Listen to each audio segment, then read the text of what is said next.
የብዙዎቻችንን ልብ በድምጿ የሰረቀች በመድረክ ላይ ባላት ማራኪ እንቅስቃሴ የምታስደምመንና በኢትዮጵያ የሙዚቃ ኢንዱስትሪ ውስጥ የራሷን አሻራ እያሳረፈች ያለችው ቬሮኒካ አዳነን በደንብ አውቃታለሁ ትላላችሁ? ቬሮኒካ ለሙዚቃ ያላት ፍቅር ከየት መጣ? የቅርብ ጓደኞቿ ስለ ባህሪዋ ምን ይላሉ?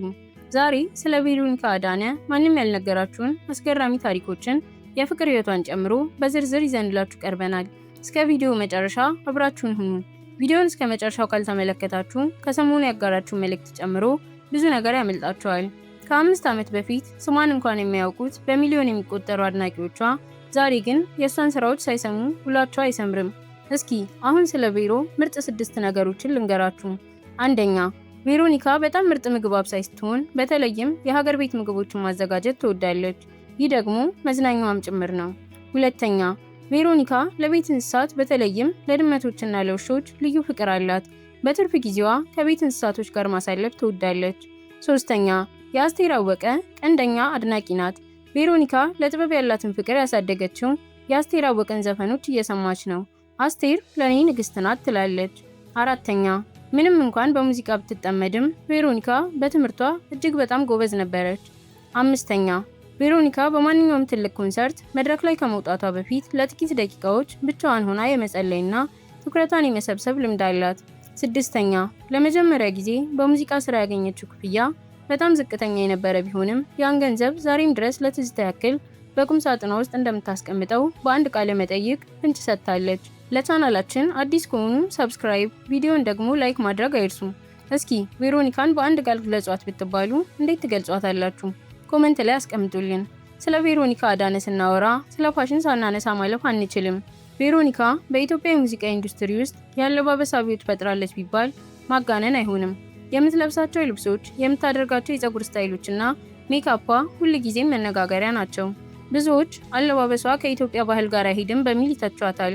በተለይም አልፎ አልፎ የምትለቃቸው መንፈሳዊ ይዘት ያላቸው መልእክቶችና የምትለብሳቸው ቦልድ የሆኑ ልብሶች አይጣጣሙም የሚሉ አስተያየቶች በብዛት ይሰነዘሩባታል።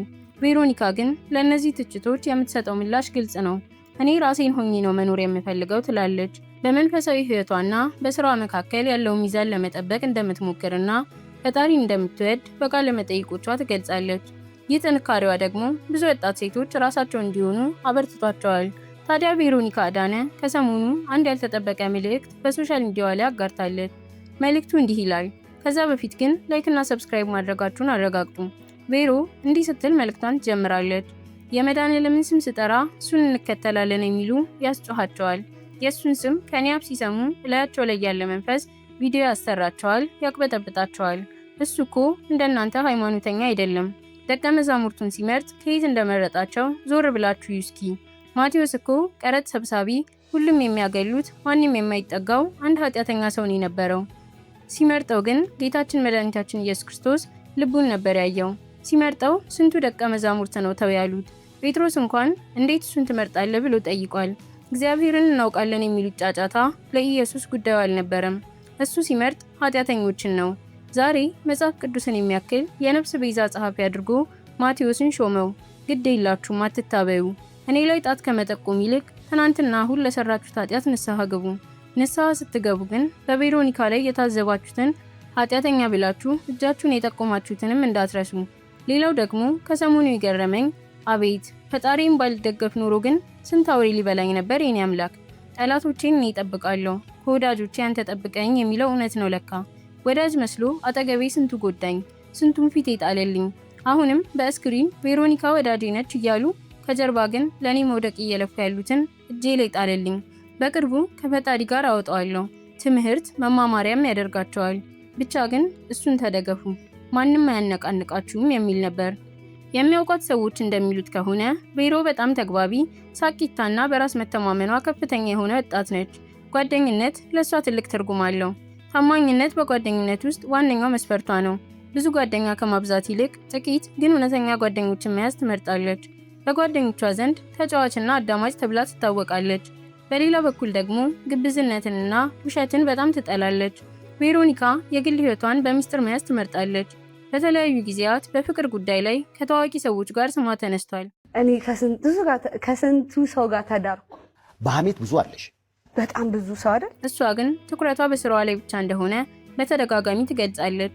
ለሷ ፍቅር ማለት መከባበርና መረዳዳት ነው። ፍቅርን በዘፈኖቼ ይገልጻለሁ፣ እውነተኛውን ፍቅረኛዬን ግን ጊዜው ሲደርስ አስተዋውቃለሁ ትላለች።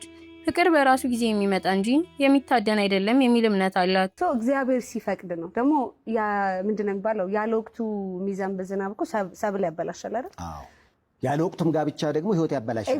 ይሄ ትልቅ ንግግር ነው። ስለ ቬሮ ስንናገር ቤተሰቧን መጥቀስ ግድ ይላል። ቬሮ ለቤተሰቡ ያላት ፍቅርና ክብር ልዩ ነው። በተለይም ከአባቷ ከአርቲስት አዳነ ተካ ጋር ያላት ግንኙነት በጣም ጥብቅ ነው። የቤተሰብ ፍቅር ለሷ የስኬቷ መሰረት ነው። በትርፍ ጊዜዋ ከቤተሰቧ ጋር ማሳለፍ ከምንም በላይ ደስታን እንደሚሰጣት ትገልጻለች። ብዙዎቻችሁ እንደምታውቁት ቬሮኒካ በድንገት የመጣች ኮከብ አይደለችም።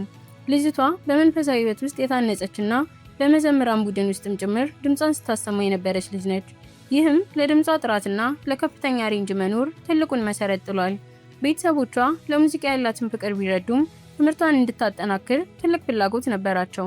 እሷ ግን በውስጧ የሚቀጣጠለውን የሙዚቃ እሳት ማጥፋት አልቻለችም። ቬሮኒካን ዛሬ ላለችበት ደረጃ ያበቃት ትልቁ መድረክ ዩቲዩብ ነው። የሌሎችን ታዋቂ ድምፃውያን ስራዎች በራሷ ስታይል መስራት ስትጀምር የኢትዮጵያ ሕዝብ ይቺ ልጅ ማናት ብሎ መጠየቅ ጀመረ። በተለይም እንደ አስቴር አወቀ፣ ኤፍሬም ታምሩና ሌሎች አንጋፋ ድምፃውያን ስራዎች በራሷ ለስላሳና ማራኪ ድምፅ ስታዜም የብዙዎችን ልብ ማሸነፍ ቻለች። ያን ጊዜ የነበራት ንጽህና፣ ያለ ሜካፕና በተፈጥሮ ውበቷ የምታቀርባቸው ቪዲዮዎች ወጣቱን ትውልድ ወዲያውኑ ሳቡት። ቪዲዮ ከተመቻችሁ ላይክ ማድረጋችሁን አትርሱ። እነዚህ የከበር ስራዎች ታዋቂ የሙዚቃ አቀናባሪዎችና ፕሮዲሰሮች አይናቸውን በእሷ ላይ እንዲጥሉ አደረጉ። ይህ ደግሞ ወደ ፕሮፌሽናል ሙዚቃ ህይወት እንድትገባ በሩን ከፈተላት። ቬሮኒካ ለስራዋ ያላት ቁርጠኝነት የሚገርም ነው። እያንዳንዱ የሙዚቃ ቪዲዮዋ ጥራት ያለውና በፋሽን የታጀበ እንዲሆን ትጥራለች። ለዚህም ነው ወጣቶች የሷን ስታይል የሚከተሉት። ቬሮኒካ ሙዚቃዎቿ በኢትዮጵያ ውስጥ ብቻ ተወስነው እንዲቀሩ አትፈልግም። የኢትዮጵያን ባህልና ዜማ ዘመናዊ አድርጋ ለዓለም አቀፍ አድማጭ የማድረስ ትልቅ ራዕይ አላት። አሁን ላይ የምታደርጋቸው እያንዳንዱ ጥረቶች ለዚያ ትልቅ ህልም መወጣጫ ደረጃዎች ናቸው። ቬሮ በህይወቷ ካጋጠሟት ትልልቅ እንቅፋቶች አንዱ በማህበራዊ ሚዲያ ላይ የሚሰነዘሩ የጥላቻ ንግግሮች ወይም ሳይበር ቡሊንግ ነበሩ። ጠንካራ ሴትም ቢሆንኩት እሱን ተደግፌ ነው፣ ማንም አያነቃንቀኝም።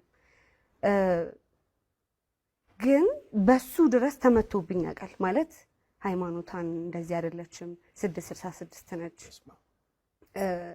የምር ነው የምነግራችሁ፣ በጣም ያማል። አሁን ኖርማል ሊመስል ይችላልና አንዳንድ ሰዎች በቃ ወሬ እኮ ነው አቃርገሽ ታዩ ምናምን ይላሉ። ግን ነገር ግን ይህን ሁሉ አልፋ ዛሬም ድረስ በጠንካራ ማንነት መቆሟ ለብዙዎች ምሳሌ ነው። ቪዲዮውን ከወደዳችሁት ላይክ እና ሼር፣ ቀጣይ ቪዲዮ እንዲደርሳችሁ ደግሞ ሰብስክራይብ በማድረግ ቤተሰብ መሆን አትርሱ።